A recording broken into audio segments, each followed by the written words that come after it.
السلام علیکم ورحمۃ اللہ۔ سورہ آل عمران میں قدم بقدم آگے بڑھتے ہیں۔ 5ویں آیت ملاحظہ فرمائیں۔ بسم اللہ الرحمن الرحیم إن الله لا يخفى عليه شيء في الأرض ولا في السماء۔ خدا کے لیے آسمان و زمین میں کوئی شے مخفی نہیں ہے، کچھ بھی چھپا ہوا نہیں ہے۔ دوسری آیت میں اللہ کے قیوم ہونے کی گفتگو ہوئی، اور اس آیت میں یہ آیا ہے کہ سب کچھ اللہ پر ظاہر ہے، کچھ بھی مخفی اور چھپا ہوا نہیں ہے۔ یقیناً یہ اس کی قیومیت کا جلوہ ہے۔ اس آیت میں ہے تو یہ مختصر سی آیت، لیکن بہت بڑا پیغام ہے، انسان کی زندگی کو زیر و رو کر سکتا ہے، بدل سکتا ہے، اگر یہ انسان سوچ لے کہ کوئی شے اللہ پر مخفی نہیں ہے، اللہ تعالیٰ ہر چیز سے باخبر ہے۔ پہلا پیغام یہی ہے اس آیت۔ ہم اور ہماری مکمل ہستی ہر لمحہ خدا کے سامنے ہے، ہم خدا کے سامنے ہیں،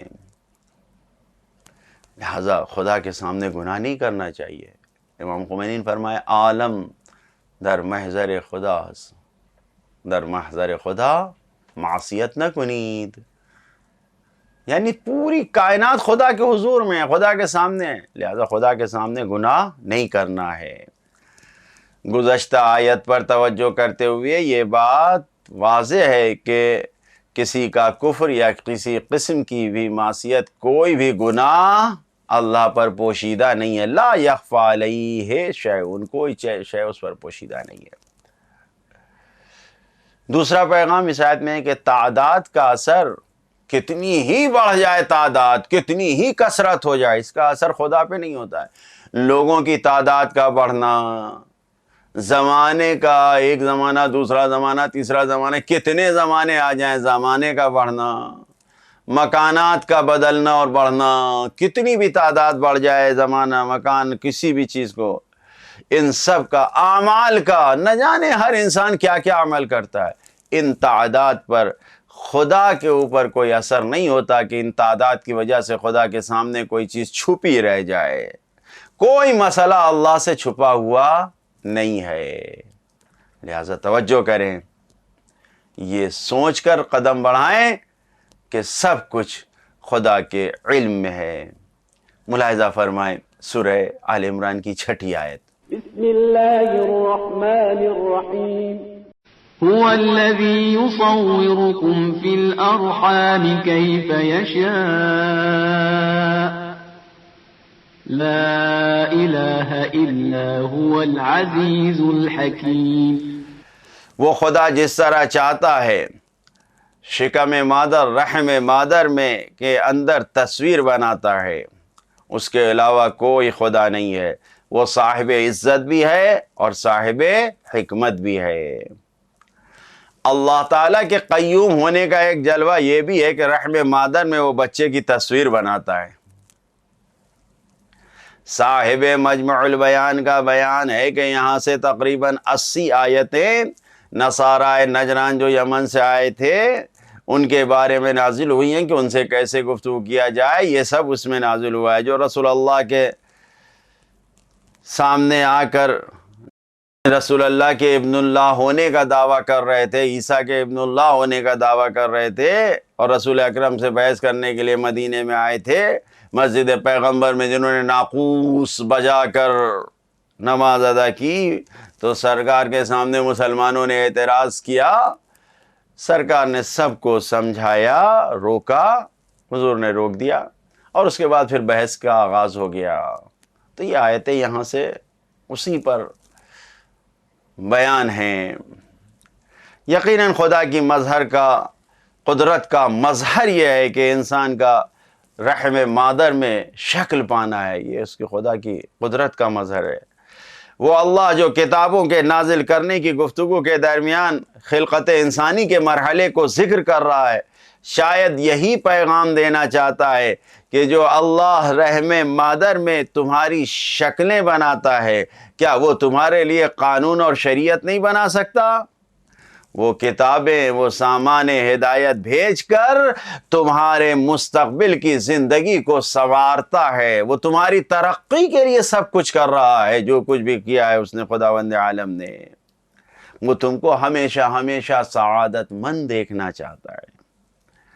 مختلف اسباب، امور، عوامل ہیں کہ جن کی بنیاد پر اثر ہوتا ہے، وراثت کا بھی اثر ہوتا ہے، ماحول، ہواؤں کا بھی اثر ہوتا ہے، کھانے پینے جو غذا ہے، غذا کیسے پیدا ہو رہی ہے، کیا ہے، اس کا بھی اثر ہوتا ہے، مزاج کا، خیالات کا، غصور مزاج کا بھی اثر ہوتا ہے، آرام سکون پسند مزاج کا بھی اثر ہوتا ہے۔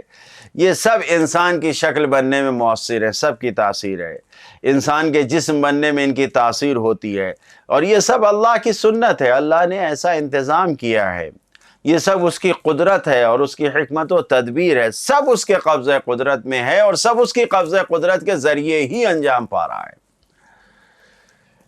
جو پیغامات ہیں، پہلا پیغام تکوین ہو یا تشریع، موجودات کا وجود میں آنا ہو یا قانون کا بنانا ہو، یہ سب ایک ہی ذات سے ہے، ایک ہی جگہ سے ہے، سب ایک ہی جگہ سے ہے۔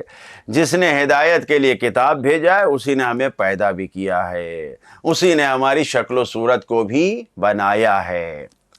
دوسرا پیغام رحم مادر، ماں کے پیٹ میں انسان کی صورت کا بنانا صرف اور صرف اللہ کے اختیار میں ہے، سب کے اختیار میں نہیں ہے۔ یہ کام صرف خداوند عالم کرتا ہے، یہ صرف پروردگار کی صنعیت ہے، یہ اس کی صنعت ہے۔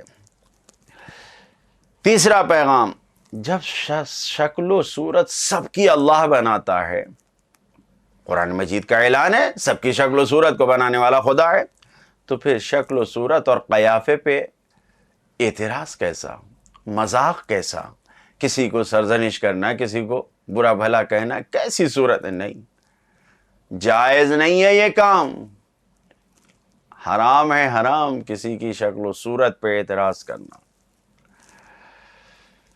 چوتھا پیغام، اللہ کی قدرت کسی مکان یا کسی زمانے سے مخصوص نہیں ہے۔ یصورکم فی الارحام، وہ ماں کے پیٹ میں شکلیں بنا دیتا ہے، کوئی جگہ معین نہیں ہے۔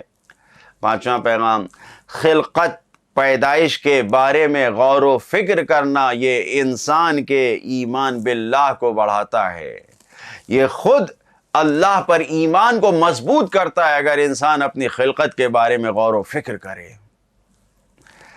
چھٹا پیغام، اللہ ہر کام کر سکتا ہے، سب کام پر قدرت رکھتا ہے، قادر ہے، لیکن پھر بھی خیال رہے وہ اپنی حکمت کے خلاف کوئی کام نہیں کرتا، وہ اپنی تدبیر کے خلاف کوئی کام نہیں کرتا ہے۔ ساتواں پیغام، انسانوں کا الگ الگ شکل و صورت اور قیافے میں ہونا یہ اللہ کی حکمت کی دلیل ہے، یہ اللہ کی تدبیر کی دلیل ہے۔ نہ جانے اس شکل و صورت کے اختلاف کے ذریعے اس نے کتنے مسائل کو انسانوں کے حل کر دیا ہے۔ عملی پیغام، کامیاب زندگی کے لیے اللہ کی قدرت پر یقین رکھ کر قدم بڑھانا ہے، اس کے علاوہ کوئی کچھ نہیں کر سکتا، وہی سب کچھ کرے گا، ہر قسم کی کامیابی بھی وہی عطا کرے گا۔ خدایا ہمیں ایسے اعمال کی توفیق دے کہ جس کے ذریعے تو ہمیں کامیاب اور سعادت مند بنا سکے۔ والسلام علیکم ورحمۃ اللہ وبرکاتہ۔